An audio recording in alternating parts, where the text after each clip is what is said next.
istimna'i shine mutum ya wasa da al'auransa har ya fidda maniyi. Wala duk wanda ya faɗi wannan ya sani yana cikin hadari.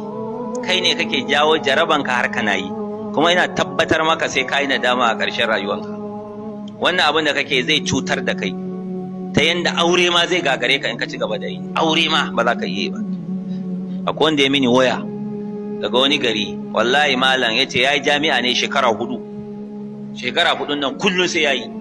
Yace yanzu wani farin ruwa ne yake fito masa a gabansa. Wallahi babu dama yayi aure. Farin ruwan aka yake fitowa. Shine yake neman addu'a, nace wani magani kake amfani da shi? Yace an ce dinga shan maganin sanyi. Yace nayi amma abun ya gagara. Aure ma yanzu bai isa yayi ba. To idan ka ci gaba da yi haka zaka lalata al'auranka, ka lalata lafiyanka, ka zo kana salisul mani, wani maciccin mani ya dinga zubo maka, baka isa kai aure ba. Ko kai aure dole ka sake matan, kuma ka haramta wa kanka jin